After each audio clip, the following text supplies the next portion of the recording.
우리 구주 하나님과 우리의 소망이신 그리스도 예수의 명령을 따라 그리스도 예수의 사도된 바울은 믿음 안에서 참 아들 된 디모데에게 편지하노니 하나님 아버지와 그리스도 예수 우리 주께로부터 은혜와 긍휼과 평강이 내게 있을지어다. 내가 마게도냐로 갈 때에 너를 권하여 에베소에 머물라 한 것은 어떤 사람들을 명하여 다른 교훈을 가르치지 말며 신하와 끝없는 족보에 몰두하지 말게 하려 함이라. 이런 것은 믿음 안에 있는 하나님의 경륜을 이룸보다 도리어 변론을 내는 것이라. 이 교훈의 목적은 청결한 마음과 선한 양심과 거짓이 없는 믿음에서 나오는 사랑이거늘 사람들이 이에서 벗어나 헛된 말에 빠져 율법의 선생이 되려 하나 자기가 말하는 것이나 자기가 확증하는 것도 깨닫지 못하는도다. 그러나 율법은 사람이 그것을 적법하게만 쓰면 선한 것임을 우리는 아노라. 알 것은 이것이니 율법은 옳은 사람을 위하여 세운 것이 아니요 오직 불법한 자와 복종하지 아니하는 자와 경건하지 아니한 자와 죄인과 거룩하지 아니한 자와 망령된 자와 아버지를 죽이는 자와 어머니를 죽이는 자와 살인하는 자며 음행하는 자와 남색하는 자와 인신매매를 하는 자와 거짓말하는 자와 거짓맹세하는 자와 기타 바른 교훈을 거스르는 자를 위함이니 함께 읽습니다. 이 교훈은 내게 맡기신 바 복되신 하나님의 영광의 복음을 따름이니라. 아멘. 이미 책을 지난주에 받으셔서 11월 1일부터 바뀐 본문의 말씀을 보고 계신 분들 계실 거예요. 11월 한 달 동안 디모데전서 그리고 디모데후서의 말씀을 살펴보고 또 12월은 또 12월에 해당하는 본문들을 보게 될 겁니다. 매번 본문이 이렇게 바뀔 때마다 저는 기대와 설렘을 가지고 물론 1년치 스케줄이 이제 성서 유니온 홈페이지 들어가면 다 나와 있어요. 그래서 저는 이제 그걸 미리 지금쯤이죠. 지금 12월을 향해서 11월, 12월 지금쯤이면 25년도께 나와 있거든요. 그러면 25년도에 어떤 본문을 가지고 설교를 하는구나 하는 거를 쭉 스캔을 하고 그에 대한 준비를 해둡니다. 그러니까는 이미 알고 있는 내용이에요. 어떤 본문을 할 건지. 그럼에도 불구하고 쭉 말씀을 읽어가다가 달이 딱 바뀌면서 본문이 바뀌면 거기서 오는 기대와 설렘이 있습니다.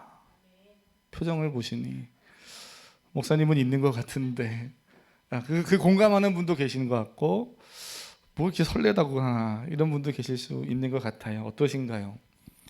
제가 보니까 저희 아들이 극장에 영화를 보러 가거나 아니면 공연을 이렇게 보러 가는 걸 좋아해서 보러 갈 때면 제가 와이프한테 그러더라고요. 엄마 이런 공연이 있어, 이런 영화가 있는데 하면서 막 얘기합니다. 그때는 세상 모든 걸 다 가진 것 같더라고요. 얼마나 막 기대와 설렘을 가지고 그것을 보고 싶어서 보러 가도 되냐고 이야기를 하는지 그 즐거움과 기대감을 갖는 것을 봐요. 사랑 성도님, 말씀을 보는 것 못지않게 중요한 게 있습니다. 말씀을 안 본다면 그러면 그건 나중 문제고요. 일단 말씀을 보는 성도님들에게 해당하는 이야기예요. 말씀을 안 보신다면 여기 그런 분 안 계시겠지만 말씀을 봐야 합니다. 그리고 말씀을 보시더라도 보는 것 못지않게 중요한 것은 말씀에 대한 기대를 가지면서 보는 겁니다. 내가 기대를 가지고 볼 때 하나님은 우리에게 놀라운 은혜들을 부어주실 줄로 믿습니다. 그래서 이 시간 정말 이 꿀보다 단 하나님의 말씀이 경험되는 우리 사랑하는 성도님 될 수 있기를 축복합니다. 그래서 옆 사람에게 한번 그렇게 고백하면 좋겠어요. 말씀이 꿀보다 답니다. 한번 고백해 보겠습니다. 시작. 말씀이 꼭 까칠한 분들은 그래요. 저는 꿀을 안 좋아합니다.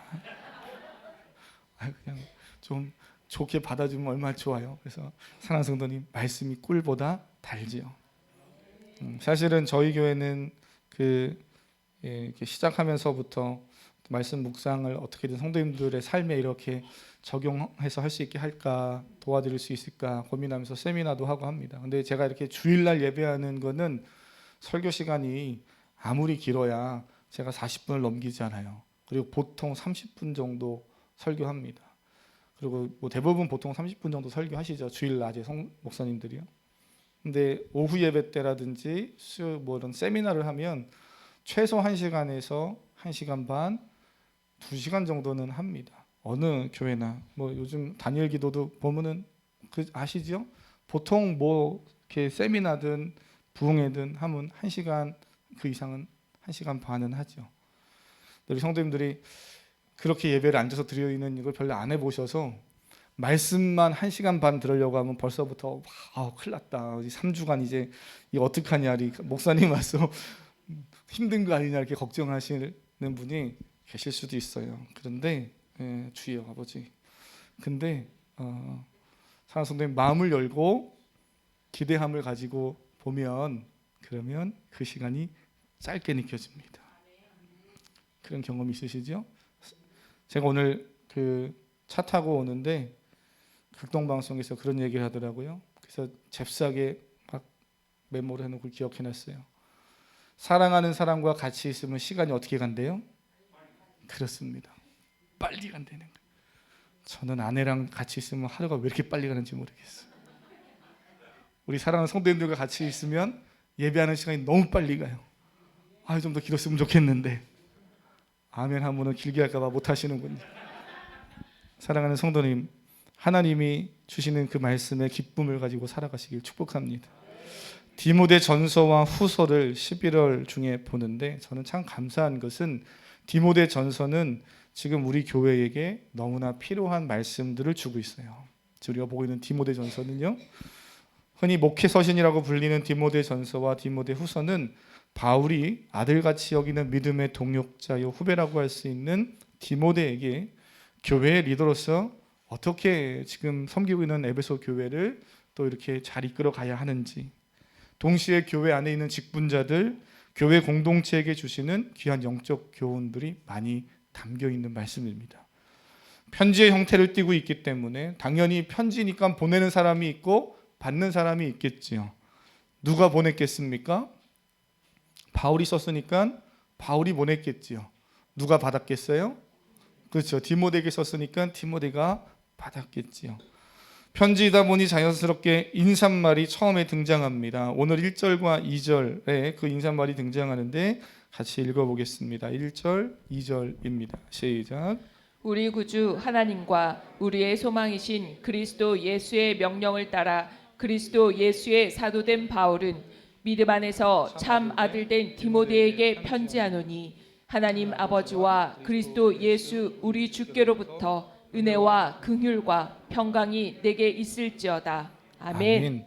많은 이야기를 요 앞에 인사말 서두에서 많은 부분 할 수 있겠지만 저는 이 인사말 중에서 바울이 자신을 소개하는 요 부분을 한 군데 좀 짚고 넘어가려고 합니다. 뭐라 그럽니까? 그리스도 예수의 사도된 바울, 이렇게 자신을 소개해요. 여러분은 누군가에게 내 자신을 소개할 때 뭐라고 소개하십니까? 나의 이름으로 날 소개할 수 있습니다. 누구세요? 저 박지인이라는 사람입니다. 자신의 이름을 가지고 소개할 수도 있어요. 또는 자신이 가지고 있는 뭐 직함이라든지 또는 내가 소유하고 있는 것을 가지고 이야기하는 사람들도 있습니다.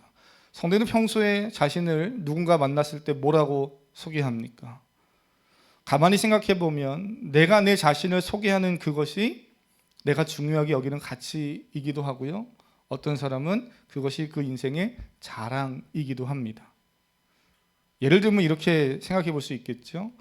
유명한 축구 선수는 자신이 인터뷰를 할 때 누굽니까 하면 물론 이제 손흥민 선수 같은 경우는 손흥민입니다. 박지성입니다. 그 이름 자체가 브랜드가 돼서 그 이름을 이야기하기도 하겠지만 당신은 뭐 하는 사람입니까? 누굽니까? 라고 물어볼 때 축구 선수면 나는 축구 선수입니다라고 얘기할 겁니다. 자신이 열심히 좋아하고 있는 그 일에 대해서 자신을 그걸 가지고 소개하는 거죠.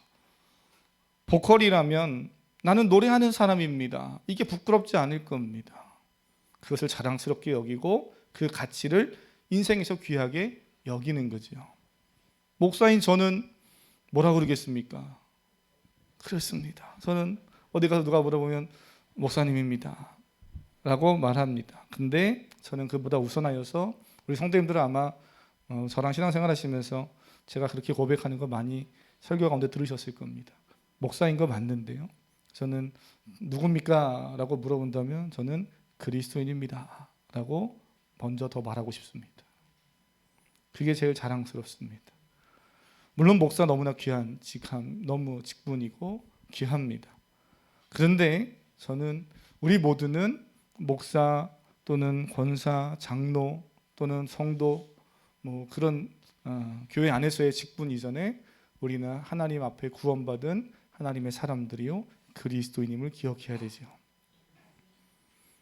자신을 소개할 때 여러 가지로 소개할 수 있지만 이 그리스도인이라는 거 저는 참 좋습니다. 그러면서 내가 그리스도인이어서 이러면 안 되겠지 이런 생각도 하게 되죠. 꼭 목사여서가 아니라는 거예요. 꼭 장로여서가 아니라 꼭 권사여서가 아니라 내가 그리스도인이지 이거에 대한 가치와 중요성을 가지고 살아가는 우리 사랑하는 성도님 될 수 있기를 바랍니다.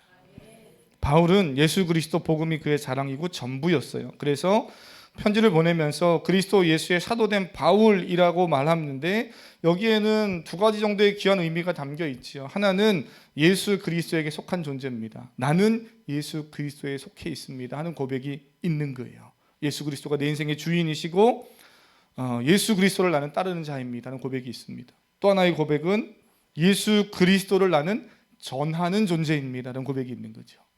예수 그리스도의 사도된 바울이다라는 것은 나는 예수 그리스도에게 속해 있고 나는 그 예수 그리스도를 전하는 사람입니다 라고 고백하는 거죠. 저는 오늘 예배하는 우리도 이 두 가지 고백을 가지고 살아가야 하는 줄 믿습니다.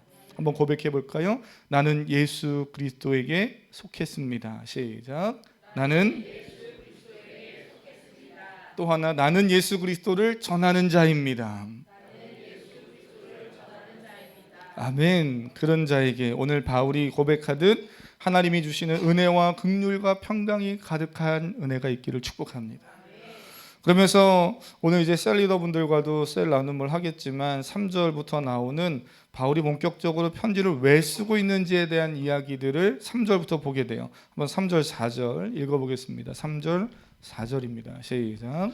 내가 마게도냐로 갈 때에 너를 권하여 에베소에 머물라 한 것은 어떤 사람들을 명하여 다른 교훈을 가르치지 말며 신하와 끝없는 족보에 몰두하지 말게 하려 함이라. 이런 것은 믿음 안에 있는 하나님의 경륜을 이름보다 도리어 변론을 내는 것이라. 아멘.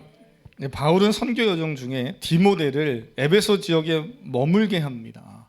그리고 그곳에서 에베소 교회를 돌볼 것을 부탁해요. 왜냐하면 그 에베소 교회의 신앙을 위협하는 일들이 있어서 오늘 3절과 4절 같이 이제 편지를 보내면서 이렇게 교회를 잘 이끌어줬으면 좋겠다, 주의하면 좋겠다라고 이야기를 하고 있는 겁니다. 그런 겉면으로 디모데 전서를 지금 기록하는 거죠. 3절을 보면 에베소 교회 안에 복음이 아닌 다른 교훈을 가르치는 자들이 교회 안으로 침투해 들어오고 있는 상황을 말해줍니다. 바울이 전하는 복음, 우리를 구원하시기 위해 예수 그리스도께서 오시고 고난받으시고 십자가에 못 박혀 돌아가신 후에 3일 만에 부활하셨고 그 주님은 하늘로 오르셨다. 조금 더 보태면 다시 산자와 죽은 자를 심판하러 오실 것이다. 이거 어디서 우리가 매번 고백하는 고백 아닙니까? 뭐지요? 사도신경입니다. 그렇습니다. 그래서 수요일날 우리가 나누고 있는 하이델베르그 교리 문답 중에 지금 사도신경에 관한 파트를 꽤 오랜 시간 보고 있는데 내가 어떠한 믿음의 고백을 가지고 사는가 참 중요하죠. 바울은 그 복음을 교회가 가르치고 또 그 복음을 전하게 해야 되는데 교회 안에 다른 교훈들이 들어와서 막 이렇게 교회를 어지럽히고 있는 상황을 경계하라고 말합니다. 4절은요 또 뭐라고 말합니까? 신하와 끝없는 족보에 몰두하게 하는 일들로 교회를 혼란하게 하는 무리들이 있다 이렇게 말합니다. 이런 생각이 들어요. 어떻게 교회 안에 신하와 족보의 이야기가 들어올 수 있지? 이런 생각을 할 수 있습니다. 우리가 오늘 예배하는 쉽게 말하면 이 자리에 어떻게 보면 세상의 그 사상이라든지 철학이라든지 신화 같은 것들이 들어와서 막 이렇게 교회를 혼란하게 할 수 있지 이렇게 생각할 수 있는데 가만히 생각해 보면 뭐 지금도 교회가 계속 그러한 도전을 받고 있죠. 그런 공격이 있는 거예요. 특별히 에베소 교회는 이상한 교회여서 문제가 많은 교회여서 그런 것이 아니라 당시의 사회와 문화를 생각해 보면 너무나 자연스러운 일이었습니다. 지금도 세상의 가치와 문화들이 계속 들어오잖아요. 교회 안으로. 남녀가 하나님 은혜 안에서 사랑 안에서 믿음의 가정을 만들고 결혼하면 자녀를 낳고 다음 세대를 또 잘 또 말씀을 양육해 가고 이건 자연스러운 일입니다라고 이야기하고 우리가 가르치던 사회가 점점 이제 어떻게 되는 거예요? 세상의 그런 공격과 또 가치관 속에서 자꾸 깨어짐을 당하는 그런 시대에 우리가 살고 있습니다. 이 에베소 교회 역시 그런 영향을 받은 거지요. 바울이 복음을 전하던 그 지역은 생각해 보세요. 바울이 1차, 2차, 3차 전도 여행을 쭉 하던 그 지역은요, 다 그리스 로마의 문화와 또는 정치, 심지어는 그들의 이방 종교와 신화 영향 아래 있었던 곳입니다. 그래서 조재영 박사라는 분은 자신의 책에서 그렇게 이야기하는 거예요. 신약 성경 역시 그 시대의 헬라적 배경 속에서 쓰여졌다 이렇게 말합니다. 그렇다고 성경이 헬라 사상과 똑같다 이런 얘기를 하는 게 아니라 그 시대와 문화 속에서 성경이 쓰여졌다고 이야기하는 거예요. 그건 어쩔 수 없지요. 그렇죠? 오늘 우리도 대한민국 사회에서 신앙생활하면서 대한민국 사회의 영향을 우리는 받으면서 신앙생활하고 있잖아요. 중요한 건 영향을 받는다고 그걸 다 받아 먹을 거냐고요. 그건 아니지요. 어떤 목사님이 그렇게 이야기해요. 밥을 먹을 때 돌이 있으면 어떻게 해요? 씹어 드십니까? 뱉어야죠. 그죠? 돈을 뱉는 거죠. 때로는 세상에 잘못된 문화가 들어오고 가치관이 들어오면 그것을 뱉어내야 될 줄 압니다. 그런 힘이 필요하죠. 아기 때는 그걸 모르고 막 계속 씹어 먹잖아요. 아무거나 막 빨아먹고 씹어 먹고. 그러나 성장하면 곤란합니다. 내 안에 무엇이 들어오는지 보시고 나의 영혼을 건강하게 하는 것이 아니면 뱉어낼 수 있는 여러분 될 수 있기를 축복합니다. 당시에 교회가 세워졌고 에베소 교회만이 아니에요. 그 당시 초대교회는 다 그런 그리스와 로마의 그런 헬라의 영향을 받고 있었던 시대죠. 당연히 그들의 신화와 종교, 우리가 흔히 말하는 그리스 로마 신화와 같은 그런 신화와 영향 안에 철학 안에 있었습니다. 그래서 기독교의 이 사상들도 많은 우리 신앙의 선배들도 기독교의 이 어떤 신학들을 정리하는 과정에서 하나님이 인간에게 주신 지성과 이성으로 또 철학으로 잘 세워져 있는 토대를 잘 활용해서 하나님을 증명하고 신학을 체계화시켰습니다. 그러니 기독교와 이성이 서로 이렇게 대치하는 건 아니에요. 건강한 신앙은 하나님이 주신 이성을 가지고 성경을 바르게 잘 보는 거죠. 과학과 기독교가 이렇게 충돌하는 게 아니라 하나님이 주신 믿음과 지혜 안에서 과학을 잘 활용하여 하나님을 더 잘 발견하고 깨달아 갈 수 있는 것, 그것이 우리 믿음의 성도들이 해야 할 일인 거죠. 근데 제가 타락한 인간은 그걸 가지고 자꾸 하나님을 없다 말하고 하나님을 반박하려고 하는데요. 사실은 그래서 우리가 자꾸 오해합니다. 이성과 과학과 기독교는 서로 이렇게 대립하는 게 아닌가. 아니요, 대립하는 게 아니에요. 다 주 안에 있는 줄 믿습니다. 디모데전서 당시 초대교회만이 아니라 디모데 그 교회를 담당하고 있는 디모데라는 목회자만이 아니라 오늘날의 우리 교회와 그리고 사역자들, 여긴 저도 마찬가지고요. 저도 포함되고 우리 정성주 목사님, 현영일 목사님, 그리고 모든 셀리더, 또 오늘 신앙생활하는 모든 성도들도 다 포함되죠. 지금 우리도 2024년 대한민국 사회에 더 나아가서는 전 세계가 가지고 있는 사상과 가치관이 다 뒤섞인 채로 우리는 교회 안에서 신앙생활을 또는 기독교 신앙을 지켜가고 있습니다. 계속 지난주도 그렇고 우리가 이런 말씀 나누죠. 우리의 기독교 신앙을 잘 믿음을 지켜가는 살아가는 성도님 되시기를 바랍니다. 계속해서 우리에게 도전하는 거예요. 성경에 반하는 이야기들 또는 성경을 지키려고 하지만 성경과 조금 충돌한 것 같은 이야기들로 끊임없이 우리를 공격합니다. 많은 사람들이 하는 이야기가 이거예요. 과학으로 증명할 수 없으니 믿을 수 없다고 말합니다. 이성으로 판단하기 어려우니 거짓 아니냐고 말해요. 그런데 믿는다는 것은 신앙의 행위인 거지요. 지금 양육을 하고 있는 풍성한 삶의 초대 함께 저와 하고 있는 성도님들은 아마 들으셔서 기억하실 겁니다. 예수 그리스도를 믿는다는 것, 이 믿는다는 것은 신앙의 행위죠. 종교의 행위입니다. 과학이나 이성으로 증명하고 판단해서 믿는 것이 믿음이 아니잖아요. 증명하고 판단된 것은 믿는다고 말하지 않습니다. 그냥 그렇다고 말하고 인정하는 거죠. 기독교 신앙은 믿고 받아들여서 신앙생활하는 겁니다.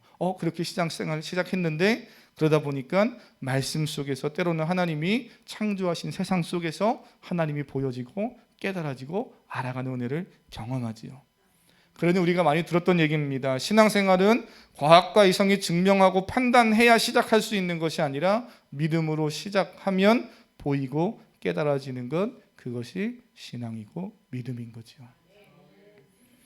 교회를 다니지만 세상의 물질 만능주의, 인간의 끝없는 욕망, 성공주의, 이기주의와 같은 여러 사회의 문화 현상들이 교회 공동체를 막 파고들었던 거예요. 지금 우리 교회, 지금 이 시대의 교회는 그런 영향을 계속 받고 있죠.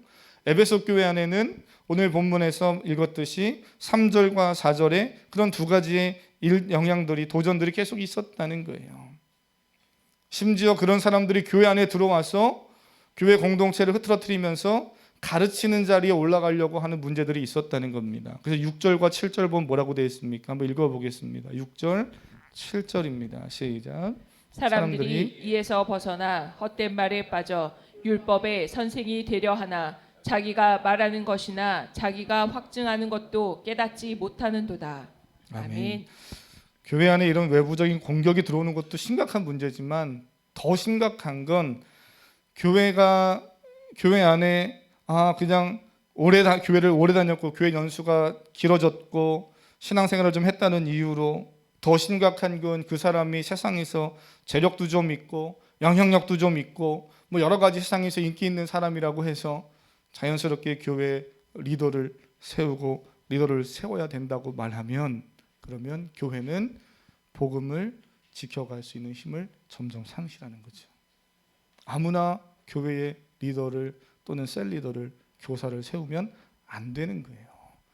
근데 이 디모데가 사역하던 그 시대에 그 교회 안에 이런 문제들이 있는 겁니다. 다른 교훈을 가르치기도 하고 신화와 끝없는 족보와 같은 세상의 어떤 신화와 가치를 막 가져와서 전파하는 사람도 있고, 문제는 그런 사람들 중에는 또 리더가 돼서 막 가르치려고 하는 사람들이 있는 거예요. 그럴 수 없다고 바울이 디모데에게 이야기합니다. 교회 안에 들어와 하나님이 아닌, 복음이 아닌 세상 이야기, 세상의 가르침을 전하는 사람들은 결국 오늘 본문에서 뭐라고 말합니까? 변론만 할 뿐이라는 거예요. 자기 자랑하고 자기 과시하고 그러면서 그저 변론을 해서 혼란하게 할 뿐이지 하나님의 경륜을 이루어가는 그 일은 하지 못한다. 바울이 아주 단호하게 이야기하죠. 그래서 바울은 그들을 경계하라고 말합니다. 또한 그들은 우리 아까 말씀 읽었는데요. 뭐라 그럽니까? 영혼 사랑과 구원에 관심이 없다는 거예요. 바울은 이렇게 말합니다. 복음을 전하고 가르치는 자는 사랑으로 해야 되고 하나님의 사랑을 깨닫게 하는 일을 하는 사람이라는 거예요. 그래서 말씀 보시면 5절에 뭐라 그러냐면 이 교훈의 목적은 청결한 마음과 선한 양심과 거짓이 없는 믿음에서 나오는 뭐라 그럽니까? 사랑이라 이렇게 말합니다. 사랑이다. 이걸 쉬운 성경으로 좀 다시 읽어드리면 이렇게 말하는 이유는 사람들이 사랑을 갖도록 하기 위함입니다. 그래요. 왜 이렇게 바울이 이런 복음을 전하고 왜 이렇게 가르친다는 거예요? 사랑 때문이라는 거예요. 근데 그 사랑은 뭐라고 정해주는가 하면 깨끗한 마음으로 옳다고 생각되는 일을 하며 진실한 믿음을 가질 때 생겨납니다. 쉬운 성경은 이렇게 좀 더 쉽게 이해할 수 있도록 써놨어요. 바울은 이 놀라운 복음 덕에 구원을 받았습니다. 구원이라는 놀라운 축복을 받았을 뿐만 아니라 그 복음을 다시 이방인에게 전하는 사명을 받았어요. 이것이 바울에게 너무나 영광스러웠습니다. 그리고 이 사명을 감당하는 데는 절대적인 하나님의 사랑이 필요함을, 그리고 또 그 사랑을 깨달은 자만이 가능함을 그는 삶으로 경험하고 있는 거죠. 이 일에 자신의 삶을 다 들여도 아깝지 않을 만큼 귀한 가치를 품었던 겁니다. 그래서 11절 내려가서 보시면 뭐라 그래요? 바울은 이 교훈은 내게 그저 맡기신 바 복된 하나님의 영광의 복음이다 이렇게 표현해요. 그것을 자기는 따름이다 이렇게 말하죠. 바울의 정체성이 여기 있습니다. 이게 그의 삶의 비전이었고 기쁨이었어요. 나는 예수 그리스도에 속했고 그 복음을 전하는데 그 복음은 하나님이 내게 맡기신 것이고 이것은 영광스러운 복음이다. 한번 고백해 보겠습니다. 주보의 제목이 그렇게 적혀 있지요. 한번 읽어보겠습니다. 시작. 우리는 영광의 복음을 아멘. 우리는 뭘 맡았어요? 영광의 복음을 맡은 자입니다. 말씀을 이렇게 마무리하려고 합니다. 인간은 누구나 살면서 나는 누구인가? 라는 질문을 마주합니다. 저도 아이들을 이제 10대 아이들을 키우다 보니까 여기 10대 자녀를 키우는 성도님들도 다 지금 그런 경험들을 하고 계실 거고 또 이미 자녀를 다 키우신 분들은 자녀들이 그런 과정을 지나는 것을 보셨을 텐데요. 10대를 지나면서 인격과 정체성이 건강하게 이렇게 성립해가는 아이들을 보면 자신이 누구이고 나는 뭘 하고 살아야 하는지에 대한 고민을 하는 시간을 갖습니다. 그때는 혼란함을 겪기도 하고 불안해하기도 하고 때로는 심각하게 감정이 엎치락 뒤치락 합니다. 근데 우리는 알고 있죠. 그게 잘 크고 있는 거예요. 그렇죠? 그게 잘 크고 있는 겁니다. 오히려 아무렇지 않게 그냥 이게 똥인지 된장인지 모르고 그냥 쭉 가는 거는 오히려 아직 아이가 철이 안 든 거예요. 철이 들고 자라가면서 어떻게 해요? 나는 누구이지? 나는 뭘 하고 살아야 되지? 이런 고민들을 하는 거죠. 여러 가지 그런 인생의 고민들을 가지면서 불안도 겪고 또는 하나님 앞에 기도하며 길을 찾아가는 그런 시기를 다 겪습니다. 그런데 종종 어른이 되고 중년을 넘어서도 나는 누구인가? 라는 질문을 셀에서 나누거나 이야기하게 되면 그저 머리를 긁적긁적 하시는 분들이 꽤 많습니다. 정신없이 그분들을 비난하는 게 아니라 정신없이 바쁘게 주어진 삶을 살다 보니 열심히 살아야 되는 그 상황 속에서 치열하게 살아서 나는 누구인지도 잊어버리고 살고 때로는 내가 무엇 때문에 이렇게 열심히 사는지도 상실한 채 그저 하루하루를 열심히 사는 그런 사람들이 있습니다. 참 정직하게 성실하게 열심히 사는 분들이죠. 근데 거기에 신앙이 접목돼서 내가 누구인지를 말씀 안에서 만나고 하나님을 만나고 내가 깨달아서 그래 내가 이렇게 살아야 되는 거고 이것을 위해서 지금 이렇게 열심히 살고 있는 거지를 한 단계 더 깨닫게 된다면 그 인생은 너무나 아름답고 더 의미 있고 복되게 길이 펼쳐질 수 있다는 것을 우리는 너무나 잘 알고 있죠. 그래서 때로는 하나님을 만나지 못한 사람들에게 그러나 열심히 사는 사람들에게 우리가 이야기합니다. 하나님을 만나면 인생이 달라집니다. 백설공주 이야기 아시죠? 우리 주일학교 아이들 백설공주 이야기 아나요? 네, 이따가 다시 한번 물어볼게요. 백설공주 이야기. 백설공주의 그 계모가 있죠. 거울을 보면서 뭐라고 묻습니까? 그렇죠. 거울아 거울아. 그렇죠. 이 세상에서 누가 제일 이쁘니? 오늘 아침에도 교회 나오기 전에 씻고 이제 거울을 보시면서 누가 제일 이쁘니 이러면서 나오시지 않았나요? 그래, 오늘은 좋은 날이야, 복된 날이야. 마음가짐이 참 중요하죠. 거울을 보면서 물었습니다. 거울아 거울아 세상에 누가 제일 이쁘니? 거울이 누구의 얼굴을 비춰줘요? 원래는 본인의 얼굴이 비춰야 되는 거잖아요. 거울은. 근데 누구의 얼굴을 비춥니까? 백설공주 얼굴을 비춰줍니다. 계모는 거울에 비친 자신의 모습이 아닌 백설공주의 모습을 보면서 미친 듯이 날뛰어요. 거울을 통해 계모는 분노하고 자신의 본 모습, 외면의 모습이 아닌 내면에 숨겨진 자신의 모습을 표출해내기 시작합니다. 이 동화에서 거울은 그 역할을 하는 거예요. 자신 안에 있는 분노를 백설공주에게 표출하죠. 동화 속에서 주인공은 백설공주가 아니에요. 제가 볼 때는 거울이죠. 주인공은 영화에서 죽습니까? 안 죽습니까? 안 죽어요. 만약에 거울이 주인공이 아니었으면 벌써 거울을 깨부셨어야 돼요. 이런 넌 잘못됐다 깨부시고 다른 거울 가져와야 되는데 안 깨부셔요. 제가 볼 때는 이 영화의 주인공은 백설공주가 아니고 거울이에요. 거울은 인간의 내면을 보여주는 외면을 보여주는 역할을 하는 거지만 이 동화에서는 그 계모의 외면만 보여주지 않고 내면을 드러내는 역할을 합니다. 저는 바울에게도 자신의 인생을 진지하게 완벽하게 새롭게 바라보게 하는 거울이 있었다고 봐요. 그분이 누구십니까? 예수 그리스도시지요. 바울은 예수 그리스도를 만나고 그의 인생이 완전히 달라지는 경험을 합니다. 나의 겉모습은 이런 줄 알았는데 예수 그리스도 만나고 보니 나는 이런 존재였네. 이렇게 죄인 중에 괴수였네. 근데 이런 나를 하나님이 예수 그리스도께서 나를 위해 죽으시고 나를 구원하여 주셨네. 나에게 이 영광스러운 복음을 맡기셨네. 이것을 깨닫는 순간 나는 누구인지, 나는 무엇을 하며 살아야 되는지가 명확해졌습니다. 사랑하는 성도님, 또 우리 주일학교 친구들, 또 오늘 부모님이 보다도 믿음으로 또 순종이 단잠을 깨고 와서 할렐루야 소망이 있어요.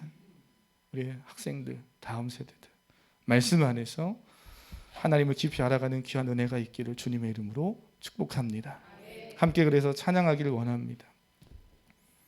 이 찬양 고백하면서 우리가 믿음으로 함께 기도하기를 원합니다.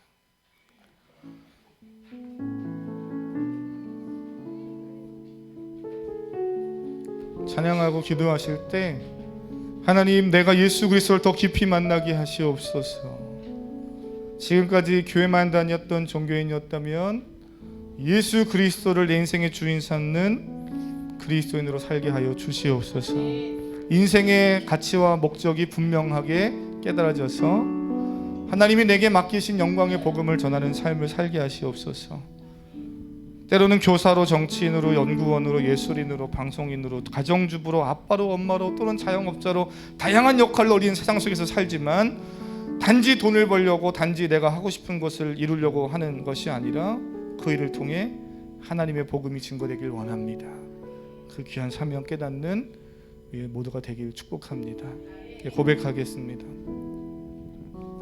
슬픈 마음이 있는 자, 몸과 영혼 병든 자, 누구든지 부르시오. 예수 이름 부르시오. 그 이름을 믿는 자, 그 이름을 부르는 자, 그 이름을 부르는 자, 그가 어떤 사람이든 그는 구원 얻으리. 예수 예수 예수 예수 오 능력의 그 이름 예수 나 외쳐 부르네. 예수 예수 오 구원의 그 이름 예수 나 외쳐 부르네. 예수 그리스도.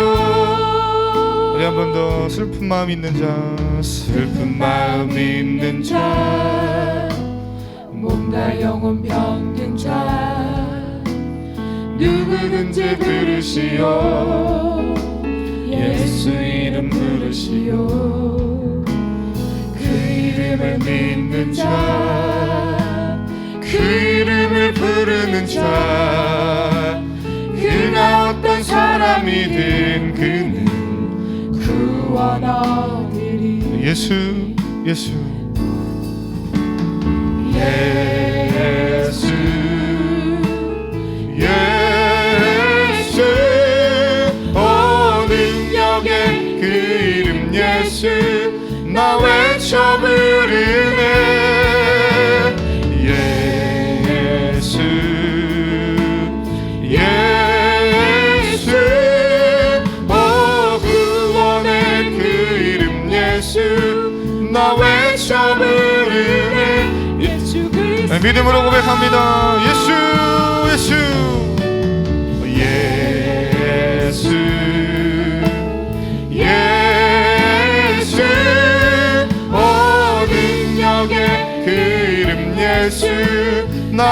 외쳐 부르네 예수 예수 오 구원의 그 이름 예수 나 외쳐 부르네 예수 그리스도 우리 믿음으로 예수